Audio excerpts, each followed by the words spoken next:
Ümumi həcmi 68 kilobayt olan 258 səhifəli mətin faylının ilk və son səhifəsinin hər birində 64 sətir var və hər sətirdə də 32 simvol mövcuddur.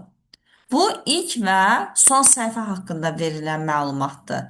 Digər səhifələrin hər birində isə eyni ölçülü monoxrom təsvirlər saxlanılır. Təsvirdə olan piksellərin sayını müəyyən edin. Deməli, 68 kilobayt ümumi həcmdir və 258 səhifəni biz bu məsələdə belə parçalayıb həll edəcəyik. İlk və son səhifəni bir yerdə tapacağam və bir də digər səhifələrin həcmini tapacağam. Onda 258 səhifəni belə parçalayacağam. İlk və son deyirsə bu iki səhifə deməkdir. Hərəsi bir-bir olmaqla bu iki səhifə deməkdir. Onda digər səhifələr olur 256 dənə səhifə. Ümumi səhifə 258-dirsə, ilk və son deyəndə 2 səhifə, bu zaman digər səhifə deyəndə 256 səhifə nəzərdə tutulur. Əvvəlcə ilk və son səhifənin həcmini tapıram.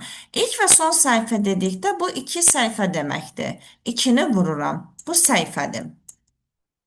Səhifəni vururam. İlk və son səhifələrin hər birində 64 sətir var. Vururam 64-də, 2 üstü 6-ya.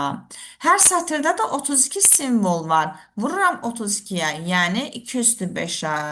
Və səhifə sətir simvolu bir-birinə vurdum. Bu ümumi simvolların sayıdır. Və bunu vurmalıyam bir simvolun həcminə.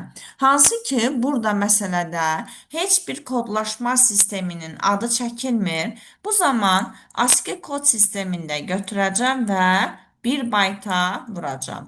Onda bu səhifədir, bu sətirdir, bu da simvol sayıdır. Bunları bir-birinə vurduqda cavab olur 2 üstü 12 bayt. Bunu da kilobayta keçirsəm, bu 2 üstü 10-a bölürəm, bu 4 kilobaytdır. Deməli, ilk və buradan yazın, ilk və son səhifənin tapdım ki, bir yerdə həcmi 4 kilobaytdır. İndi isə digər səhifələrin həcmini tapmalıyam. Əslində digər səhifələrin həcmini artıq tapdım. Çünki ümumi həcm 68 kilobayt idi. İlk və son səhifənin həcmi 4 kilobaytdırsa, deməli digər səhifələrin həcmi 64 kilobaytdır. Digər səhifə deyəndə neçə səhifə idi? 256 səhifə idi. Yəni 208 səhifədir. Digər səhifədə təsvirlər var, amma təsvirdə olan piksellərin sayını bilmirəm. X götürürəm və təsvir monoxrom təsvirdir. Yəni bu zaman bir pikselin həcmini, yəni rəng dərinliyini bir bit götürürəm monoxrom dedikdə. Bir bitə vururam və tapdım ki, digər səhifələrin həcmi 64 kilobaytdır. Bunu bayaq tapmışdım. Buradan x-i tapmaqla piksel sayını tapmış olacağım. Onda 2 üstü 8 vur x bitdi. Sağ tərəfi də bitə gətirirəm. 64 özü 2 üstü 6-dır və kilobaytı da bitə gətirsəm 2 üstü 13-dür. Yəni bərabərliyi sağ tərəfi eləyir 2 üstü 19. Onda x-i tapmaq üçün 2 üstü 19-u bölürəm 2 üstü 8-ə.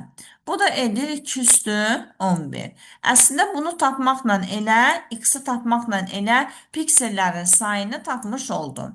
2 üstü 11 də 2048 deməkdir. Deməli, piksellərin sayını müəyyən edin deyir. Doğru cavab 2048.